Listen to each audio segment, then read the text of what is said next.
절 읽으면은 여러분도 함께 읽어주시면 좋겠습니다. 아담이 그의 아내 하와와 동침함에 하와가 임신하여 가인을 낳고 이르되 내가 여호와로 말미암아 득남하였다 하니라. 그가 또 가인이 하와가 아들을 낳는데 아벨은 영치는 자였고 가인은 농사하는 자였다. 세월이 지난 후에 가인은 땅의 소산으로 제물을 삼아 여호와께 드렸고 아벨은 자기로 양의 첫새끼와 그 기름을 드렸더니 여호와께서 아벨과 그의 제물을 들으셨습니다. 가인과 그의 제물은 받지 아니하신지라. 가인이 몹시 분하여 안색이 변하니 여호와께서 가인에게 이르시되 내가 변하여 무엇이 되겠느냐 안색이 변하면 어찌 되겠냐. 네가 선을 행하면 어찌 낯을 들지 못하겠느냐. 선을 행하지 아니하면 죄가 문에 엎드려 있느니라. 죄가 너를 원하나 너는 죄를 다스릴지니라. 가인이 그의 아내와 아벨에게 말하고 그들이 들에 있을 때 가인이 그의 아우를 아벨을 쳐서 죽이니 여호와께서 가인에게 이르시되 네 아우 아벨이 어디 있느냐. 그가 이르되 내가 알지 못하나이다. 내가 내 아우를 지키는 자니까. 이르시되 내가 무엇을 하였느냐 내 아우의 핏소리가 땅에서부터 나에게 소원하니라. 땅이 그 입을 벌려 내 손에서부터 네 아우의 피를 받았은즉 네가 땅에서 저주를 받으리니 내가 밭을 받아도 땅이 다시는 그 혈력을 내게 주지 아니할 것이요 너는 땅에서 피하면 의리한 자가 되리라. 가인이 여호와께 이르되 내 죄짐을 지기가 너무 무거니이다. 주께서 오늘 이주면서 나를 쫓아내시온즉 내가 주의 낯을 배우지 못하리니 내가 땅에서 피하면 유리한 자가 될지라. 물론 나를 만나는 자마다 나를 죽이겠나이다. 다 함께 읽겠습니다. 여호와께서 그에게 이르시되 그렇지 아니하다. 가인을 죽이는 자는 벌을 7배나 받으리라 하시고 가인에게 표를 주사 그를 만나는 모든 사람에게 죽임을 면하게 하시니라. 아멘. 네, 자리에 앉으시겠습니다. 네. 오늘 본문의 내용은 여러분도 잘 아는 내용일 거예요. 주일학교 때도 우리가 많이 배웠고 많이 들었던 말씀인데 인류의 조상인 아담과 하와가 동침을 해서 첫 아이를 낳는데 그 첫 아이의 이름이 가인이고 그리고 둘째 아들을 낳았는데 그 아들의 이름이 아벨인 것이죠. 가인은 농사를 지었고 아벨은 양을 치는 자였어요. 세월이 흘러서 가인은 자신이 모은 곡식을 하나님께 바칩니다. 또 아우 아벨도 양의 첫 새끼를 기름을 여호와께 제물로 바치는 장면이에요. 그런데 이상한 일이 생기는 거예요. 하나님께서 아우 아벨의 제사는 받는데 가인의 제사를 받지 않는 그런 장면이 나오는 것이죠. 그래서 형제간에 그냥 사단이 나는 거예요. 가인이 하나님께 대들고 아벨을 유인해서 돌로 쳐 죽이는 장면이 나옵니다. 그리고 하나님께서는 슬퍼하시고 가인을 저주하십니다. 그러나 두려워하는 가인을 또 보살피시고 그를 저주하는 자, 그를 죽이는 자에게는 벌을 7배나 줄 것이라고 말하고 증표를 주시면서 아무도 가인을 죽이지 못하도록 또 보호해 주시는 장면이 나옵니다. 오늘 내용이 그 전부입니다. 이 내용을 보면서 제게 의문이 하나가 생기는 거예요. 여러분도 동일한 의문이 있을 것 같아요. 왜 하나님께서는 아벨의 제사는 받으시고 가인의 제사를 받지 않으셨는가? 우리 주일학교 때 다 배우셨죠? 네. 왜 안 받으신 거예요? 왜 아벨의 제사는 받으시고 가인의 제사는 받지 않았을까? 어떤 분들은 이렇게 말씀하시죠. 정성이 부족해서. 정성을 들여가지고 드려야 되는데 그리고 또 가인은 드리기 싫은 그 제사를 늘 마음속으로 억지로 드리려고 했던 것이죠. 여러분 생각은 어떻습니까? 오늘 본문을 읽어보시면서 혹시 느끼시는 장면이 있으십니까? 저희는 5절과 9절, 5절과 7절, 9절의 말씀을 한번 조명하면서 볼 수 있으면 좋을 것 같습니다. 먼저 5절의 말씀을 보면은요. 가인과 그의 제물은 받지 아니하신지라 가인이 몹시 분하여 안색이 변한다라고 이렇게 나와 있어요. 가인은 제사를 받지 않으시나 하나님께 몹시 분노했던 것 같아요. 안색이 변할 정도로 분노하는 건 도대체 어느 정도 화가 나는 걸까요? 저는 이 안색이 변한다라는 말씀을 좀 오랫동안 좀 이렇게 안색이 변한다? 안색이 변한다? 제가 안색이 변할 정도로 화를 내본 적이 과거에는 좀 있었는데 요즘 별로 없는 것 같아가지고 어떠면은 정말 안색을 변하면서까지 화를 낼 수 있을까라는 그런 생각들 좀 해봤어요. 만약에 가인이 정말로 평소에도 하나님을 진심으로 사랑하는 자였다면, 가인의 마음에 하나님이 주신 그 평화를 품었던 자였다면, 한 번이라도 품었던 자였다면, 이 상황 속에서 하나님이 그냥 그 제사를 한번 받으시지 않은 것에 대해서 얼굴이 그냥 싹 안색이 변하면서 하나님께 확 대드는 그런 행태를 보일 수 있었을까? 그런 생각에 대해서 좀 생각해 봤어요. 기본적으로 하나님께 우리가 순종하고자 하는 마음이 있었다면은, 우리의 가인의 마음속에 정말 그 중심에 하나님의 순종이라는 단어가 있었다면은, 가인이 이처럼 안색이 변하면서까지 분노할 이유가 정말 있었을까? 오히려 하나님께서 제사를 받지 않으시는 모습을 통해서 당황해야죠. 그리고 하나님께 묻고 하나님께 다시 기도를 해야죠. 그게 정상적인 패턴인데, 하나님께서 가인의 제사를 받지 않으셨던 것은 제가 볼 때에는 가인의 마음속에 이미 오래전서부터 분노와 짜증과 화가 계속 가득 차 있었던 것 같아요. 9절의 말씀을 보면 조금 더 명확해집니다. 9절의 말씀입니다. 여호와께서 가인에게 이르시되 네 아우 아벨이 어디 있느냐? 이렇게 물으세요. 그가 이를 때 이렇게 말하는 거예요. 알지 못하나이다. 내가 내 아우를 지키는 자입니까? 이렇게 얘기를 하는 거예요. 여기서 이제 가인의 속마음이 이제 드러나는 것이죠. 이제 한 번의 제사를 드린 거예요. 아벨과 그 가인이. 그런데 하나님께서 그 제사를 받지 않는다고 해서 아벨을 죽일 만큼의 그 분노가 그 가인에게, 그 제사를 하나님 받지 않았다라는 그 단순한 이유 때문에 그 분노를 낼 정도로 그런 자였을까요? 저는 그렇게 생각하지 않는가. 이미 오래전서부터 그 마음속에 분노를 갖고 있었다라는 것이죠. 가인의 마음속에 동생에 대한 못마땅함과 하나님에 대한 분노와 못마땅함과 짜증스러움이 계속 있었다라는 것이죠. 여기도 보면 이제 아이가 한 둘, 셋 되는 집들을 보면은요, 다 이해하실 것 같아요. 둘째 아이가 태어나면은 첫째 아이가 안 하던 짓을 하기 시작해요. 다들 고개를 끄덕끄덕거리시면서 공감하시는데, 시기하고요, 괜히 애가 잘못하지 않았는데 미워하고요. 그래서 이제 엄마 아빠한테 뒤지게 혼나죠. 이제 혼나고 나면은 더 미워해요. 더 괴롭혀요. 혼낸다고 되질 않는 거예요. 그러다가 또 이제 한 차례 맞고 나면은 그때는 이제 살며시 천사의 미소를 하지만 속에는 악마를 품은 듯 가서 스킨십을 하고 뽀뽀를 해주는 척하면서 괴롭힙니다. 어떻게든지 간에 괴롭히는 거예요. 하나님은 이런 마음으로 살아가는 가인을 늘 안타깝게 생각을 했던 것 같아요. 가인의 마음에 있는 그 악이 분리되기를 누구보다도 하나님은 원하셨던 것 같아요. 무엇보다 가인에게 그것은 죄의 쓴뿌리다라는 것에 대해서 가르쳐주고 싶으셨던 것 같아요. 그래서 가인의 제사를 받지 않는 행동을 보이셨습니다. 그리고 하나님은 가인을 미워하지 않으셨습니다. 그 이유를 가인을 저주하셨지만 가인을 죽이려고 하는 자들에게 보호하시고 하나님의 표를 주신 사건을 보면은 우리는 알 수 있습니다.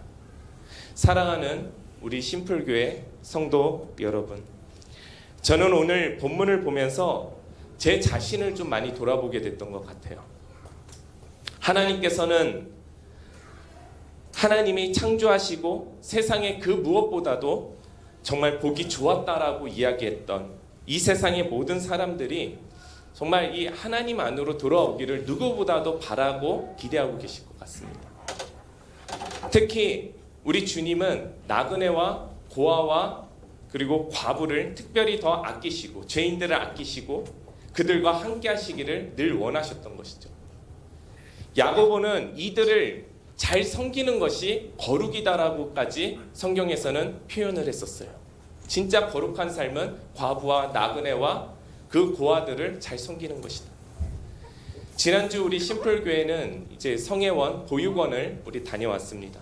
우리보다 먼저 더사랑교회는 그 보육원의 영아부 아이들을 자신의 성도로 맞이하고 이 아이들이 20살, 30살이 되어서 올 고향을 그 교회가 있는 그 마을의 커뮤니티를 이루어가면서 그들을 위한 마을을 만들어주기 위한 프로젝트를 시작했고 저희 심플교회도 그 프로젝트에 20년, 30년이 될지 모르고 모를 그 프로젝트에 함께 동참하게 되었습니다. 왜냐하면 이것은 그리스도인으로서 마땅히 해야 될 일이기 때문에. 정말 그 친구들하고 시간 가는 줄 모르고 정말 재밌게 놀았어요. 우리 여기 앉아있지만 한 청년은 아이 보는 것이 이렇게 힘든 것인 줄 몰랐다면서, 정말 제가 볼 때는 한 15분 또 안, 그쵸? 지금 웃는 사람이 범인인데 막 이렇게 15분도 안 있었던 것 같은데 피아노 의자에 앉아서 헥헥거리고 있고, 그리고 또 우리 어떤 집사님은 우리 청년들이 장가 가기 전에 다 코스로 여기 한번 넣어야 될 것 같다고, 육아가 뭔지를 좀 보여줘야 되겠다고 이렇게 말씀하실 정도로 너무 재밌었어요. 근데 특이한 점이 이제 아들이 없는 집은 가가지고 아들을 많이 안아주고 딸이 없는 집은 가가지고 딸을 또 많이 안아주는 그런 모습들도 보게 됐어요. 물론 저는 그곳에 있는 하랑이가 너무 이뻐서 그 아이한테 한번 뽀뽀 한번 받으려고 여러 번 쫓아다녔던 또 저의 모습을 보았습니다. 어쨌든 그날은 정말 하늘 천국에서 정말 큰 잔치가 일어났을 것이라고 저는 믿습니다. 하나님이 누구보다도 어떠한 일보다도 가장 기쁜 일을 우리가 했다라고 저는 생각할 수 있습니다. 제가 선교하는 모습을 옆에서 지켜보았는데요. 우리 공동체에 조금 더 원하는 것이 하나가 더 생겼어요. 다음번에 우리가 성회원, 그 더사랑교회와 영아부와 우리가 연합예배를 드리게 될 때에 좀 우리가 이런 마인드를 생각할 수 있었으면 좋겠어요. 우리가 그들을 무엇을 하러 간다라는 그런 생각보다는 그런 마인드를 우리가 좀 버리고 어떻게 하면은 그들과 더 친밀해질 수 있을까? 어떻게 하면은 그들과 우리가 오랫동안 함께하고 유지할 수 있을까?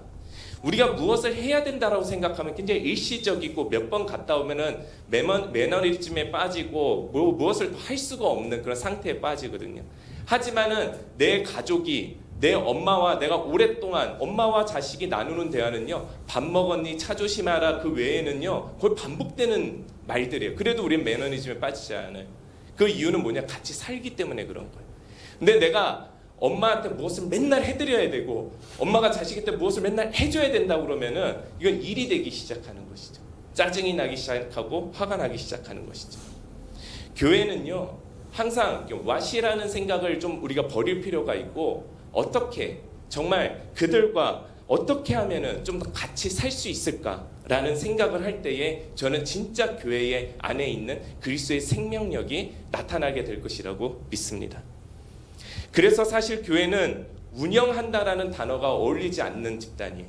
사람이 많이 모이니까 우리가 운영해야 된다는 생각들을 우리가 가질 수가 있는데, 교회는요 서로 믿어주고 서로 연합하는 곳이죠. 함께 살아가는 곳입니다. 마찬가지로 그렇게 교회는요 계속적으로 우리가 함께 살아가고 안부를 물어가는 거예요. 목회자가 어느 날 대신방절에만 여러분을 찾아가서 신방하는 교회가 아니라 여러분 성도와 성도들이 서로가 신방하고 서로가 안부를 물으면서 어떻게 하면 이 사람들과 지속적으로 우리가 함께 살아갈 수 있을까에 대해서 고민하는 곳이 바로 교회라는 곳이죠. 오늘 본문으로 다시 돌아가면은요, 가인이 분노를 삭히지 못하고 동생 아벨을 돌로 쳐 죽이는 장면이 나옵니다. 그러고 나서 하나님께서 가인에게 이렇게 물으시는 거예요. 가인아, 네 동생이 어디 있니? 이렇게 물으시는 거예요. 가인이 대답합니다. 뭐라고 대답하시죠? 내가 알지 못합니다. 내가 동생을 지키는 자입니까? 라고 대답하는 장면이 나와요. 우리 성도 여러분, 저는 이 하나님의 질문이 바로 저와 여러분에게 던지는 하나님의 질문이라고 믿습니다. 우리에게 던지는 하나님의 질문이라고 믿습니다. 우리는 우리의 이기심과 우리의 여러 죄성으로 인해서 우리의 이웃을 아프게 하고 상처 주면서 살아왔어요. 내가 어떠한 잘못을 했다고 해가지고 상처를 꼭 주는 것만은 아니에요. 이미 우리가 그리스도인이라면은, 우리가 그리스도인이 그리스도인답게 살아가지 못하는 모습만으로도 충분히 세상의 사람들에게는 상처를 줄 수 있는 거예요.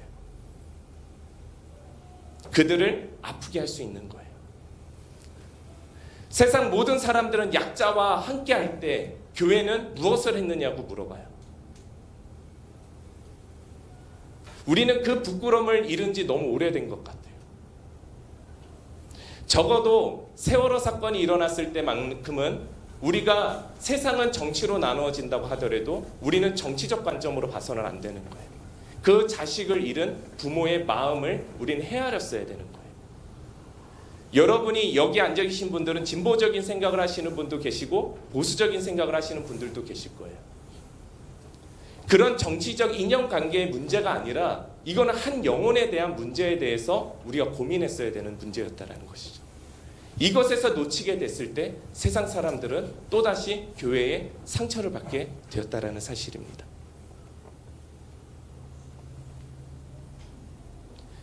내가 좋아하는 사람만 만나고 내가 아부하는 사람하고만 나 좋다라는 사람하고만 교제하고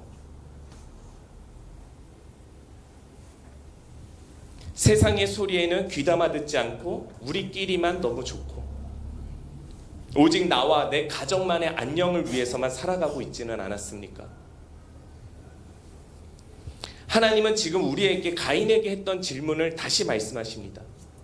네 이웃의 울부짖는 소리가 들리지 않느냐? 도대체 너의 이웃들은 어디로 간 것이냐? 우리의 대답이 가인처럼 내가 이웃을 돌보는 자입니까?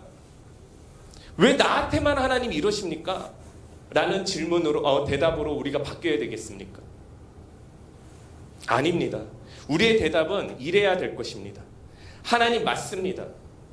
제가 이웃을 돌보는 자가 맞습니다. 그들의 울부짖는 소리와 그들의 아픔 가운데 하나님 제가 동참하지 못했습니다. 사랑하는 우리 심플교회 성도 여러분, 지금 여러분이 여기 있는 이 공간이 교회입니까? 여기 티에로스 1빌딩 2층 이 심플교회 간판 달린 이곳이 진짜 교회입니까? 아닙니다. 이곳은 여러분 한 사람 한 사람 각각의 교회들이 연합하여 예배들을 드리는 예배당일 뿐입니다. 이 공간이 없다고 우리가 예배를 못 드립니까? 아닙니다. 우리가 교회이기 때문에 두세 사람만 모이면 충분히 예배 드릴 수 있습니다. 그리고 공동체를 이룰 수 있습니다. 교회는 세상의 모든 사람을 동생으로 여겨야 된다는 사실을 우리가 잊지 않았으면 좋겠습니다. 돌보는 자가 되어야 할 줄 믿습니다. 교회는 세상에 울부짖는 그 피울음 소리를 듣고 그들을 섬기는 자가 되어야 될 줄 믿습니다. 여러분, 형은 억울할지 모르겠지만은 무조건 동생을 돌봐야 되는 것입니다. 그가 스트레스가 되던 안 되던 그게 중요한 것이 아니라 형은 동생을 돌봐야 되는 것이 맞습니다. 이것이 정상입니다. 이것이 하나님의 섭리입니다. 이것은 하나님이 형에게 맡기신 이 땅의 사명인 것입니다. 우리 이렇게 대답할 수 있었으면 좋겠어요. 네 주님, 나는 동생을 돌보는 자입니다. 네 주님, 나는 이웃을 돌보는 자입니다.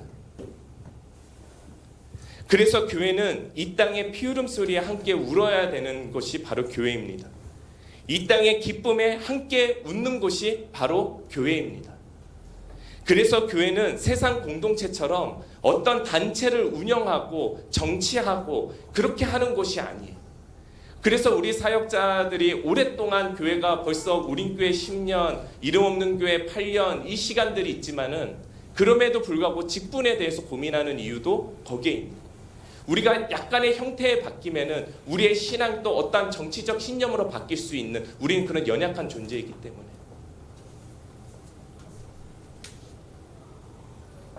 교회는 지극히 개인입니다. 바로 나 자신이 교회인 것이에요. 내가 무엇을 한다고 교회가 되는 것이 아닙니다. 내가 그들을 돌보고 그들의 아픔과 기쁨을 함께 느끼면서 그들과 함께 살아가게 될 때에 하나님께서는 기뻐하시는 성령이 살아 역사하는 그런 불타는 교회가 될 줄 믿습니다. 교회를 잘 조직한다고 교회가 진짜 교회다워질까요? 아니요. 천만의 말씀입니다.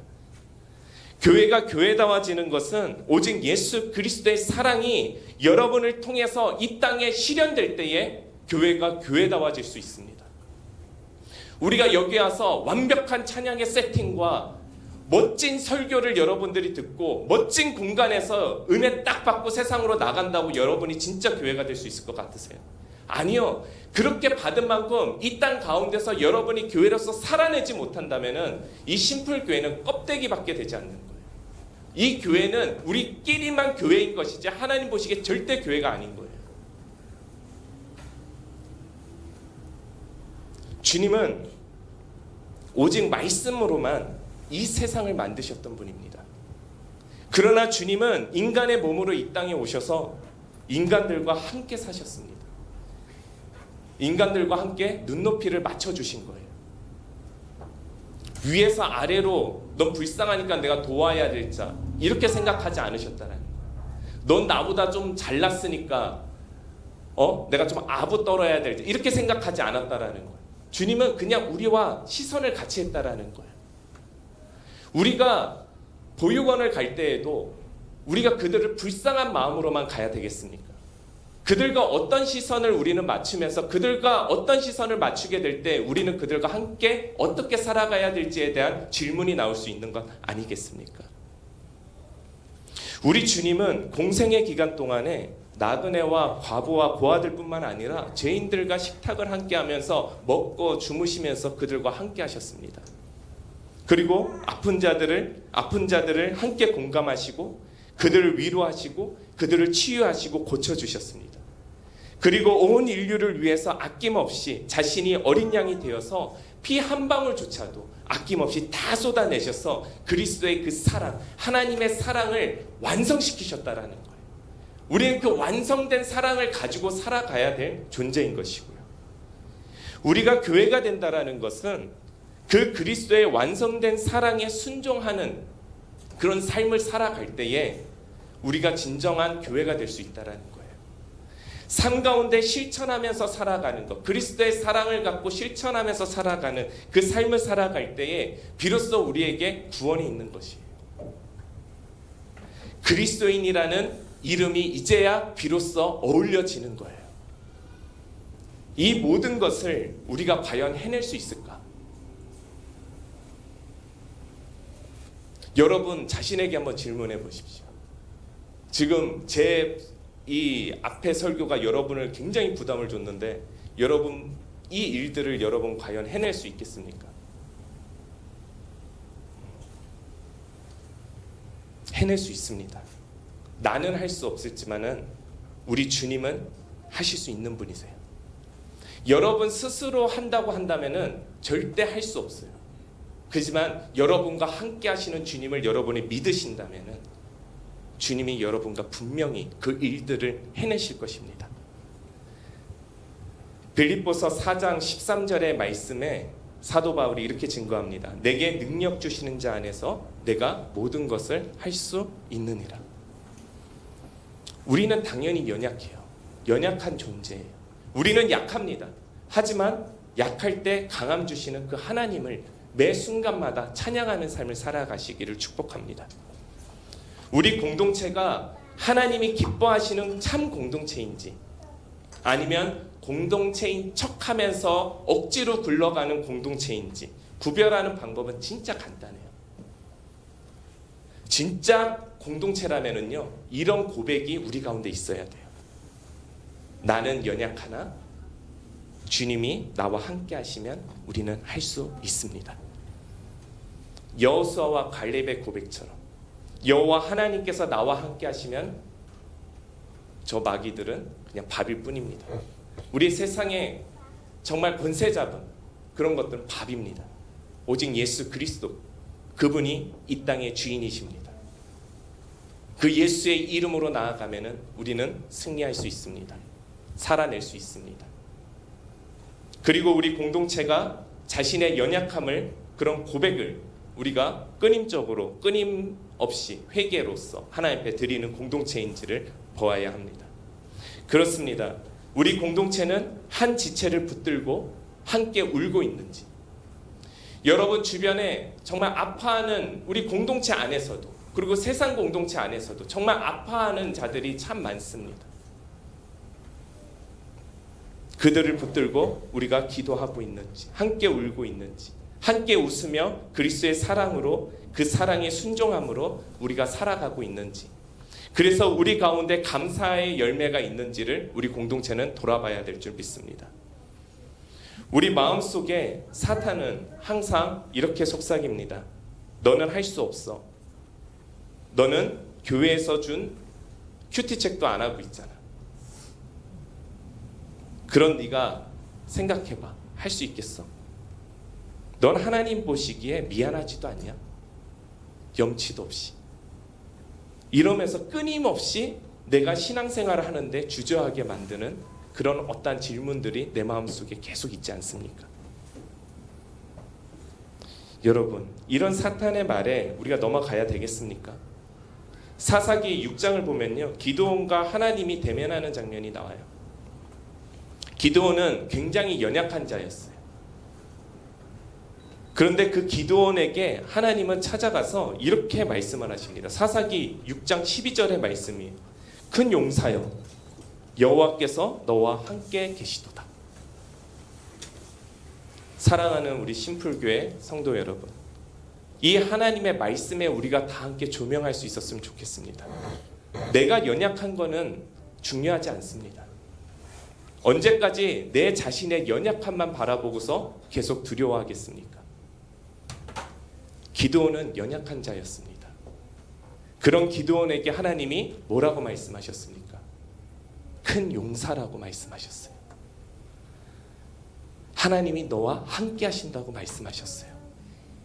하나님께서 그를 큰 용사라고 하신 이유는 그의 연약함을 하나님이 눈치채지 못해서 그렇게 말씀하신 게 아니에요. 그 연약함조차도 뛰어넘으시는 하나님의 그 능력이, 그리고 그 하나님이 우리 기드온과 함께 하겠다라는 거예요. 저는 우리 심플교회 성도 한 분 한 분이 자신의 연약함을 하나님께 고백할 수 있었으면 좋겠어요. 그냥 아닌 척 살아가지 않았으면 좋겠어요. 오히려 그 연약함을 드러내고요, 우리가 스스로 강한 척하는 것이 아니라, 스스로 연약함에만 갇혀있는 것이 아니라, 우리는 약하나 내게 능력 주시는 이는 강하다라는 이 고백이 우리 이 공동체 가운데 가득했으면 좋겠습니다. 그럴 때에 그 안에서 그리스도의 사랑이 흘러나오기 시작하는 거예요. 그리스도의 사랑은요, 세상의 어떤 강력한 무기가 아니었다라는 거예요. 그 무기조차도 다 무장해제시킬 수 있을 만큼의 섬김이었다라는 것이죠. 옛날에는 데모를 하면 화염병을 던지고 막 철탄을 쏘고 그랬는데, 이번에 요즘 데모를 하는 걸 보면은요, 가서 이게 꽃을 전달해주고 스티커를 붙여주고, 우리는 막 무슨 십자가는 전쟁을 하는 것처럼 막 세상은 악하고 우리는 선하다라는 기준으로서 자꾸 세상 가운데 나가는데, 그게 아니고요, 진짜 그리스도의 사랑은 이 세상을요 섬기는 가운데에서 이 세상의 무기를 무장 해제시킬 수 있다라는 사실입니다. 그리스도의 사랑은 섬김이자 나눔이었다라는 거예요. 그리고 기도였습니다. 긍휼과 베품이었습니다. 이 모든 것을 사역으로서 여기지 않으시고 죄인과 나그네와 과부와 고아와 우리 주님은 늘 함께 하셨다라는 거예요. 이 그리스도의 사랑 안에 바로 우리의 구원이 있을 줄 믿습니다. 어떤 분들이 저에게 이런 말을 자주 하시는 분들이 계세요. 우리가 두 교회가 이렇게 합쳐졌잖아요. 아, 이름 없는 교회에 있을 때는 참 처음에 이런 게 참 좋았는데, 그래서 막 사람들도 많고 이렇게 할 수 있는 것들이 많았는데, 또 우리 교회에서 오신 분들은 그런 말들을 하시죠. 아, 우리가 가정교회 때가 참 좋았는데, 그때는 목사님하고 매일 같이 먹고 매일 예배 드려도 뭐라고 그런 사람도 없고 정해진 것도 없고 먹고 사는, 너무 좋았는데.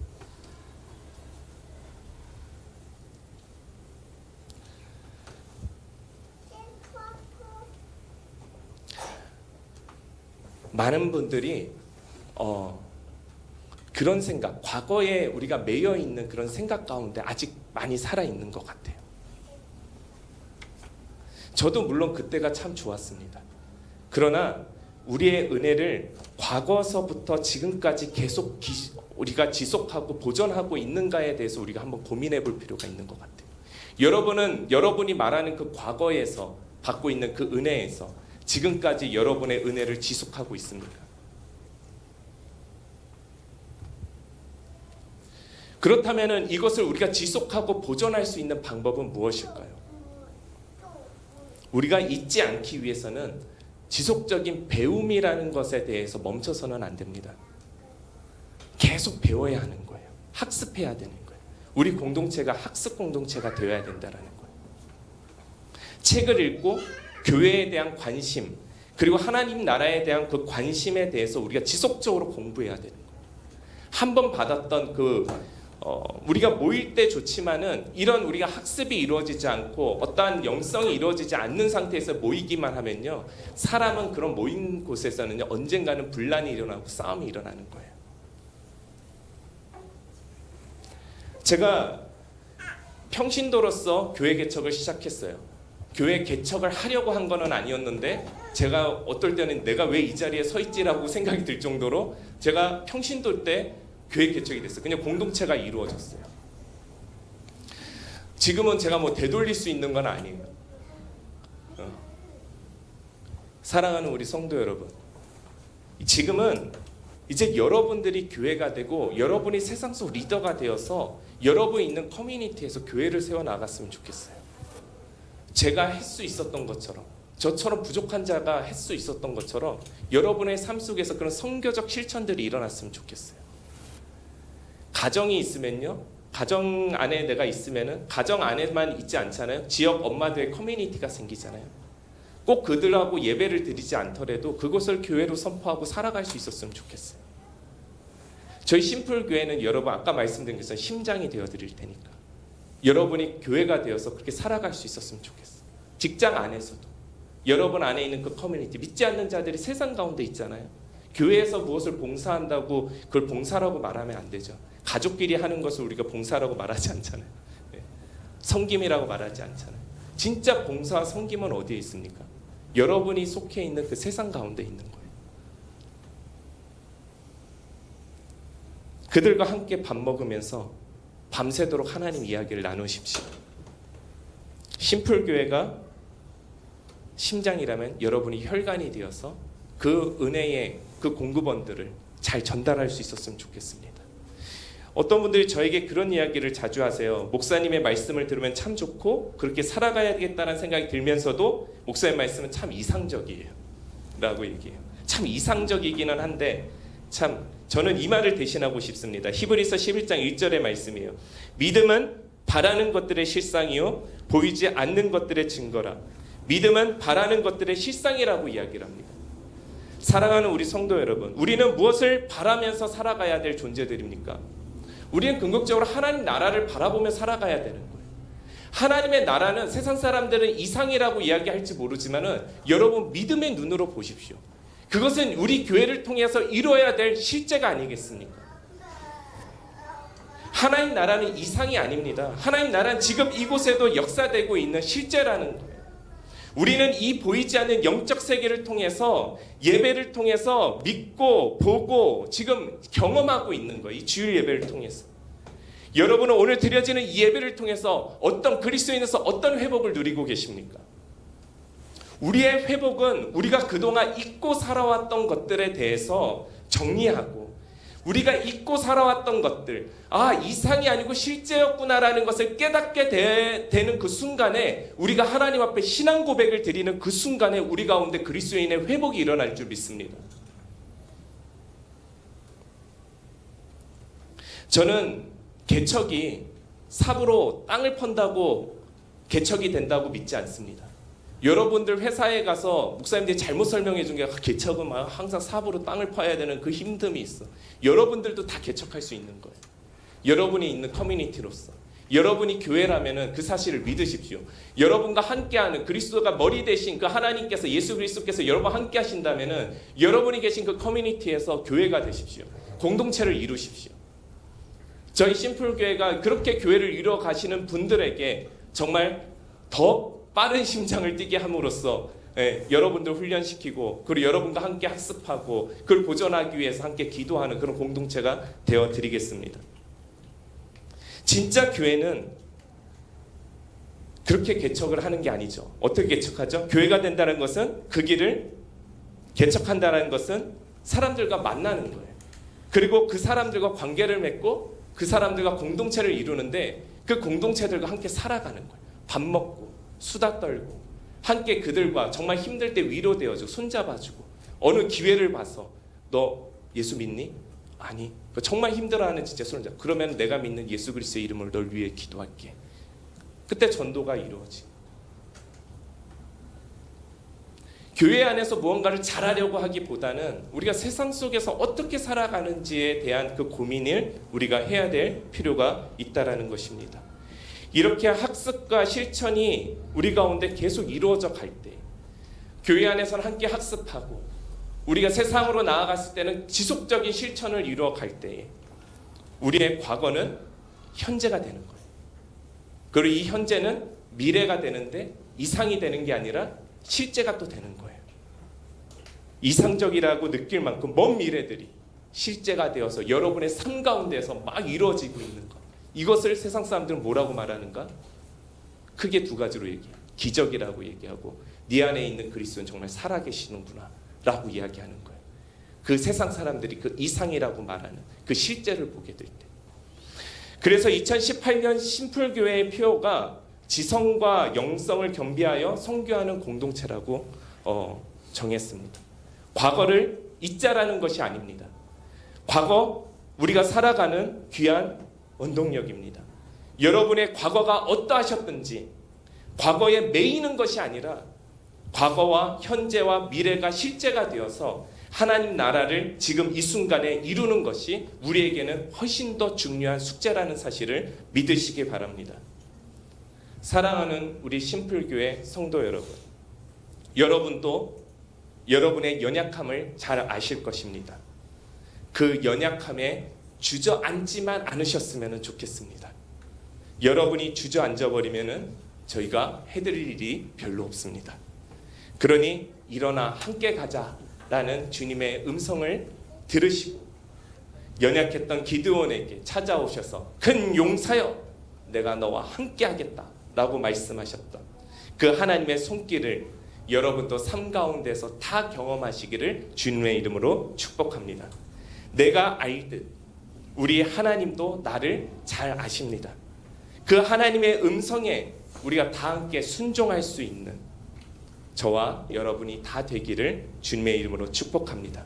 저도 여러분 한 사람 한 사람을 위해서 매일 기도하면서 함께 응원해 가겠습니다. 약할 때 강함 주시고 그 하나님의 손길을 붙드시고 큰 용사로 거듭나는 저와 여러분들 다 되시기를 주님의 이름으로 축복합니다. 함께 기도하시겠습니다. 우리 이 시간에 함께 기도할 때에